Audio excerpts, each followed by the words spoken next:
step off the limb. That's one small step for man, one giant leap for mankind.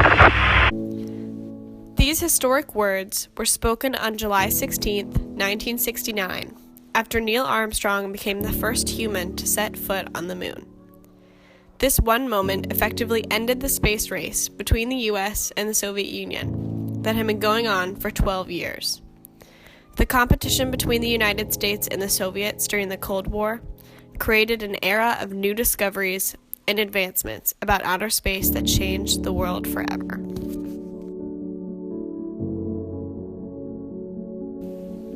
The year was 1957, and the Cold War was in full swing.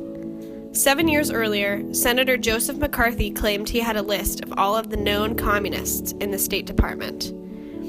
This list caused huge controversy because many Americans now believed that communist spies were everywhere in America. This Red Scare started a wave of anti-communist sentiment that was stronger than ever before.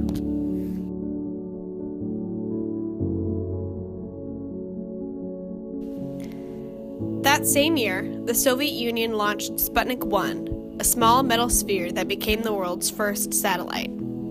Sputnik's launch shocked and terrified the rest of the world, especially the US, because they viewed it as a threat to their safety. The launch of the Soviet satellite showed clearly that the United States was no longer safe beyond its ocean barriers. The claim that those who controlled space would control the Earth seemed plausible, and the Soviet Union had taken the first step towards that control. If the Soviet Union could now orbit directly over the US and their satellite, what was to stop them from dropping a bomb on it? Later that year, the Soviet Union successfully launched Sputnik 2, and this time the satellite contained a dog named Laika. Unfortunately, Laika only survived for a couple days in space due to the satellite's thermal problems. But even so, many Americans were concerned with the Soviet Union's new accomplishments. The simple fact is that we can no longer consider the Russians to be behind us in technology, said one of Lyndon B. Johnson's aides, George E. Reedy. It took them 4 years to catch up to our atomic bomb and 9 months to catch up to our hydrogen bomb. Now, we are trying to catch up to their satellite. The concern over Sputnik's 1 and 2 launches prompted the U.S. to prioritize their space program in the race to catch up with the Soviet Union. In October of 1958, after the successful launch of the first U.S. satellite, the Vanguard 1, NASA was formed. President Eisenhower passed the National Aeronautics and Space Act, which called for the preservation of the role of the United States as a leader in aeronautical and space science and technology, and in the application thereof of the conduct of peaceful activities within and outside the atmosphere.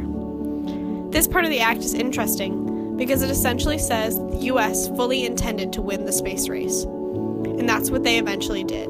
In April of 1959, the Mercury 7 astronauts were chosen. Scott Carpenter, Gordon Cooper, John Glenn, Gus Grissom, Wally Skura, Alan Shepard, and Deke Slayton. Project Mercury became NASA's first big project, with the goal being to send a human in orbit around the Earth.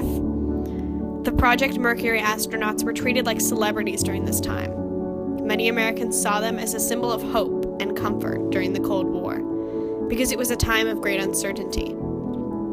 Americans knew very little about the Soviet Union's space program, and it was perceived as very mysterious. In 1960, John F. Kennedy was elected president.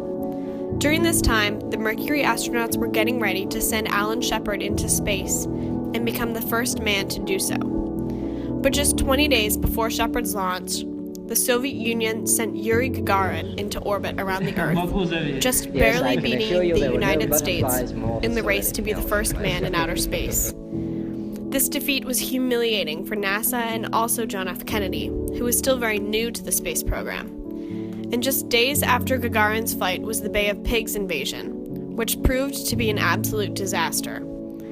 President Kennedy sent 1,400 American-trained Cuban men to Cuba in an effort to overthrow Fidel Castro, the Prime Minister of Cuba. Unfortunately, the American forces were greatly outnumbered by the Cubans, and they were forced to surrender.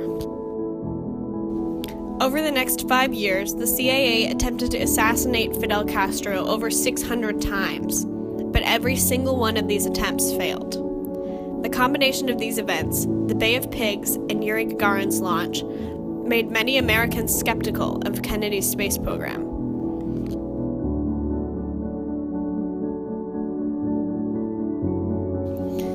This cartoon illustrates how most Americans viewed the space program during the mid-1960s. The Soviets seemed to be racing ahead and making new discoveries one after the other. The United States, however, appeared to be held back by government secrecy and a space program that lacked purpose and direction. So, in an effort to restore national morale and defeat the Soviet Union, President Kennedy announced plans to put a man on the moon by 1970. I believe that this nation should commit itself to achieving the goal, before this decade is out, of landing a man on the moon and returning him safely to the Earth. No single space project in this period will be more impressive to mankind or more important for the long-range exploration of space.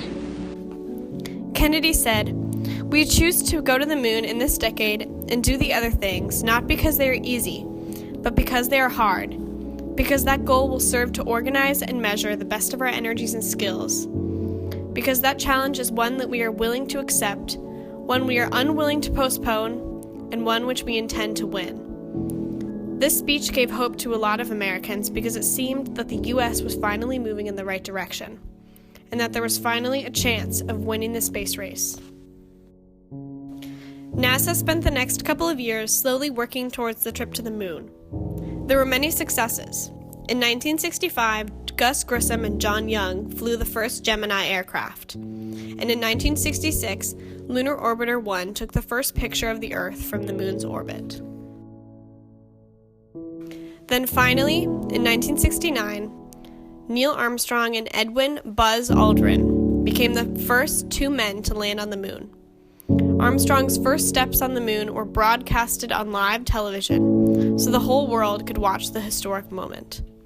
The two men received a phone call from President Nixon while they were on the moon. Nixon said, "This certainly has to be the most historic telephone call ever made. I just cannot tell you how proud we all are of what you have done. For every American, this has to be the proudest day of their lives." This quote exemplified almost every American's feelings about the moon landing. They knew they were witnessing history, and they were also thrilled to have won the space race. The space race was very similar to the nuclear arms race, which extended from the end of World War II to the beginning of the Cold War.